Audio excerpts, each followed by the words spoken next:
রাজধানীর নিটোর যে জাতীয় অর্থোপেডিক যে হাসপাতালটি রয়েছে পঙ্গু হাসপাতাল, সেই হাসপাতালের সামনের যে রোডটি রয়েছে আগারগাঁও থেকে শ্যামলী থেকে আগারগাঁও যে রোড, সেই রোডটি কিন্তু আসলে অবরোধ করে রেখেছেন আহতরা, জুলাই আগস্টে আহতরা। তারা তাদের যে দাবি, সেই দাবিটি হচ্ছে তারা 3 মাস পেরোলেও এখন পর্যন্ত তারা চিকিৎসা পাচ্ছেন না। সেই চিকিৎসা পাচ্ছেন না বলেই তারা আসলে এখানে রাস্তা অবরোধ করে রেখেছেন। এবং আরেকটি বিষয় যদি আমরা জানিয়ে রাখতে চাই, যে এখানে যে আহতরা রয়েছেন, এখানে আহতরা বলছেন যে তাদের যে দাবিটি, সেই দাবিটি হচ্ছে 3 মাস পেরোলেও এখন পর্যন্ত আসলে তারা সুচিকিৎসা এখন পর্যন্ত তাদের যে চিকিৎসাটি রয়েছে, সেই চিকিৎসা কিন্তু এখন পর্যন্ত তারা পাচ্ছেন না। আমরা দেখছি আসলে সেই দুপুর থেকেই কিন্তু আসলে আহতরা যারা রয়েছেন তারা কিন্তু ঠিক যে পঙ্গু হাসপাতালটি রয়েছে, সেই পঙ্গু হাসপাতালের সামনেই কিন্তু আসলে তারা এসে কিন্তু তাদের যে দাবি রয়েছে, সেই দাবিটি নিয়ে আসলে তারা রাস্তা অবরোধ করে রেখেছেন। তাদের যে পরবর্তীতে তারা যে প্রেস ব্রিফিংয়ের মাধ্যমে তারা যেই দাবিটি করেছেন, সেই দাবিটি হচ্ছে যে রাত 10টার মধ্যে যদি 4 উপদেষ্টাকে উপস্থিত না করা হয় এবং 4 উপদেষ্টাকে সামনে রেখে আসলে তাদের যে দাবিটি রয়েছে, সেই দাবিটি আসলে তারা উত্থাপন করবেন এবং একই সাথে তাদেরকে যে তাদের বিষয়ে আসলে কী সিদ্ধান্ত, সেটিও কিন্তু আসলে জানাতে হবে, এমনটি কিন্তু আসলে তারা দাবি করেছেন। একই সাথে কিন্তু পাশেই যে বৈষম্যবিরোধী ছাত্র আন্দোলনের সমন্বয়ক হাসনাত আবদুল্লাহ, তিনিও কিন্তু পাশে রয়েছেন। এখানকার যে প্রতিনিধি টিম তাদের সাথে কথা বলছেন এবং তাদেরকে বলার চেষ্টা করছেন যে যাতে তারা রাস্তাটি ছেড়ে দেয় এবং তাদের বিষয়ে আসলে যাতে সমাধান, যাতে সরকার রাষ্ট্র দ্রুত তাদের বিষয়ে চিকিৎসার বিষয়ে নজর রাখে, সেটিও কিন্তু আসলে তিনি বলেছেন। একই সাথে আমরা যদি জানিয়ে রাখি, এখানে জুলাই আগস্টের আহত যারা রয়েছেন তারা কিন্তু আসলে রাস্তা অবরোধ করেছেন। তারা বলছেন যে তাদের এখন পর্যন্ত সুচিকিৎসা বা এখন পর্যন্ত ভালো যে চিকিৎসা, সেই চিকিৎসা আসলে তারা পাচ্ছেন না। এবং একই সাথে আমরা যদি জানিয়ে রাখি, দুপুর 1টার দিকে ব্রিটিশ হাই কমিশনার একজন প্রতিনিধির সাথে স্বাস্থ্য উপদেষ্টা নূরজাহান, তিনি কিন্তু এসেছিলেন এই পঙ্গু হাসপাতালে। তিনি পঙ্গু হাসপাতালে এসে একটি ফ্লোরে বেশ কয়েকজন আহতের সাথে কথা বলেছেন। তবে অনেক আহত ছিল 3য় তলায়, সেই 3য় তলার আহতদের সাথে আসলে সাক্ষাৎ করা নাই। তারা কিন্তু পরবর্তীতে আমরা যেমনটা আসলে দেখেছি, স্বাস্থ্য উপদেষ্টার যে গাড়িটি রয়েছে, সেই গাড়ি তারা আটক করে তারা আটকে রাখেন। তাদের যে দাবিটি, সেই দাবি হচ্ছে এখন পর্যন্ত তারা চিকিৎসা পাচ্ছেন না। 3 মাস পেরোলেও, গণঅভ্যুত্থানের 3 মাস পেরোলেও এখন পর্যন্ত তারা সুচিকিৎসা পাচ্ছেন না। চিকিৎসার অভাবে কিন্তু আসলে তারা এখন পর্যন্ত হাসপাতালে দুর্বল চিকিৎসা নিয়ে আছেন, সেটি কিন্তু আসলে তারা বলছেন। একই সাথে তাদের যে দাবিটি করা হয়েছে কিছুক্ষণ আগে, সেই দাবিটি হচ্ছে 4 উপদেষ্টা, স্বাস্থ্য এবং যে তথ্য এবং ক্রিয়া উপদেষ্টা সহ 4 জনকে কিন্তু আসলে তারা এখানে আসতে বলেছেন। আমরা দেখছি এখানে পঙ্গু হাসপাতালে যে আহত যারা রয়েছেন, তারা কিন্তু এখানে অবস্থান করেছেন। তাদের দাবিটি হচ্ছে 4 উপদেষ্টাকে উপস্থিত করাতে হবে। একই সাথে তারা বলছেন যে তাদের যেই দাবিগুলো, সেই দাবিগুলো নিয়ে আসলে তারা বলছেন। আমরা এখানে বেশ আহতদেরকে দেখছি, তারা আসলে খাবার খাচ্ছেন, ওষুধ খেতে হবে, এই মর্মে কিন্তু আসলে তারা খাবার খাচ্ছেন, এমনটি কিন্তু আসলে বলছেন এখানকার যারা রয়েছেন। আমরা দেখছি অনেক আহতরাই কিন্তু আসলে এখানে আমরা একজনের সাথে একটু কথা বলতে চাই, যে আসলে একটু কথা বলি। এখানে আসলে কখন থেকে এখানে আপনি আছেন? এখানে আমরা 1টা থেকে আছি। 1টা থেকে আসলে 1টা থেকে থাকার কারণটা কি? এখন পর্যন্ত আপনারা আহত মানুষ এখনো আমরা থাকার কারণে এখানে স্বাস্থ্য উপদেষ্টা আসছিল, উনি আইসা আমাদের এ ওয়ার্ড বি ওয়ার্ডে প্রায় 100-100-র উপরে আছে আন্দোলনের রুগী, ওনারা 2-1 জন দেখে চলে গেছে, ওনারা সবাই দেখে না, এই জন্য ওদেরকে আসে ওখানে বাধা দিছিল। ওনারা দেখে না, ওনারা চলে গেছে। আমাদের যারা আহত রুগী তারা আসছিল, আমাদেরকে দেখার জন্য ওনারা গাড়ি চালিয়ে যায় গিয়া। তার ফলে আমাদের যারা আহত আছে এদেরকে ঠেললা ওরা গাড়ি ঠেলে ওরা নিয়ে গেছে গিয়া, আমাদেরকে দেখা যায় না। এই জন্য মূল ওষুধ ওনারা দেখতে আসছেন, আমরা সবাইদেরকে দেখে দেন, সময় নিয়ে আসেন। আজকে আমাদের কেন নিতে আপনারা এই উপদেষ্টা হয়েছেন, আপনারা এত কিছু পদ পদবি পাইছেন, তাইলে আপনারা আমাদেরকে কেন অবহেলা করেন? আমাদেরকে তো দেখতে হবে।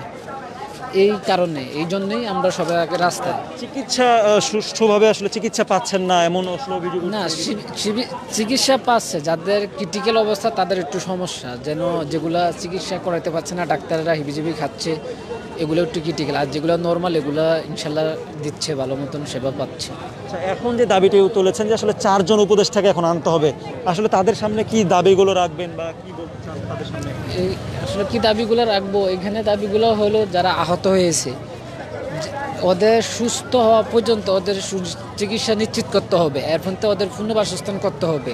যারা আহত হয়েছে, নিহত হয়েছে, তাদের হাত নাই, পাও নাই, চোখ নেই, এদেরকে একটা কর্মসংস্থানের ব্যবস্থা করে দিতে হবে। আমাদের এই দাবিগুলা, দেন যারা নিহত হয়েছে তাদের পরিবার তো নাই, ছেলে হারাইছে, সন্তান হারাইছে যারা, এরা তো আর কিছু পাবে না। টাকা পয়সা দিয়ে কি ওরা কি ছেলে সন্তান পাবে না।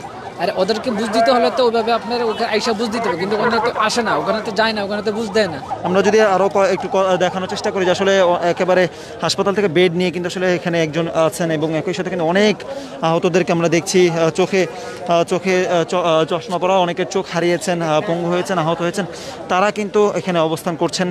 আমরা আরেকটি বিষয় যদি একটু জানিয়ে রাখতে চাই, তাদের যে এখনকার যে দাবিটি রয়েছে সেই দাবিটি হচ্ছে 4 জন উপদেষ্টাকে এখানে হাজির করা। একই সাথে 4 জন উপদেষ্টাকে হাজির করে আসলে বলতে হবে এখানে যে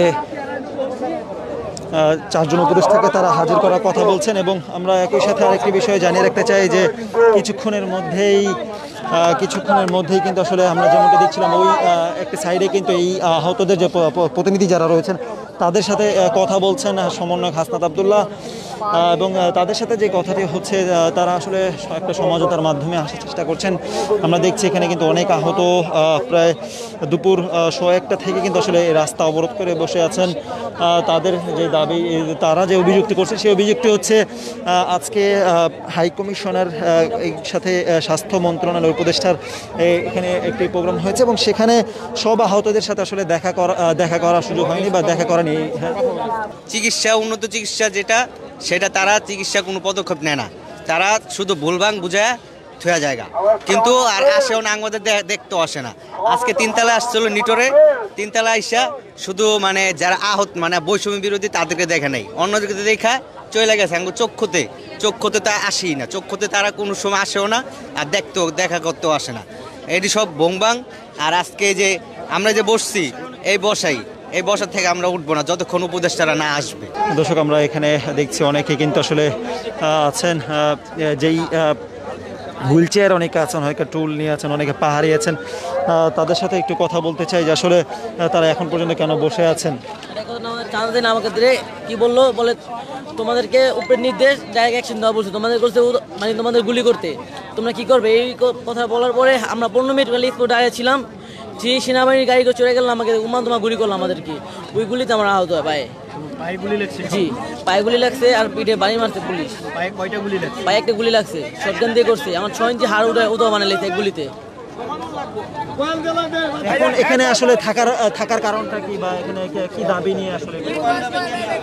এখানে দাবি আমাদের মানে আজকে সকালে আমাদের উপদেষ্টা আসছিল, আপনার স্বাস্থ্য মন্ত্রণালয় উপদেষ্টা আসা, তারা আমাদেরকে 4-5 জনকে দেখে তারা চলে যায়।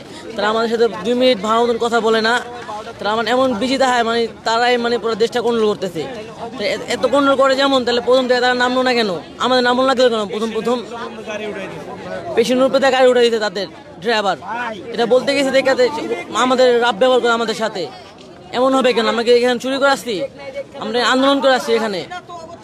তাদের কিছু বলতে গেলে তারা আমাদের বলে না, তোমাদের সব হবে আগে আমাদের ট্রিটমেন্ট না দিয়ে শুনছো মতো আমার ট্রিটমেন্ট দেয় না কেন? উপদেষ্টা ভাই আমাদের 10টা মতো টাইম দিয়েছে, 10টা ওভার হয়ে গেছে। যেমন আজকে তারা আমাদের কথা শুনে নেই, কালকে আমরা তাদের কথা শুনবো না। কালকে আমরা পুরো ঢাকা অঞ্চল পুরো বন্ধ করে দেবো সকাল দিকে। তারপরে আমার বাইরের সামনে বসে থাকলো, আমরা আমাদের অবরোধ বন্ধ করবো না।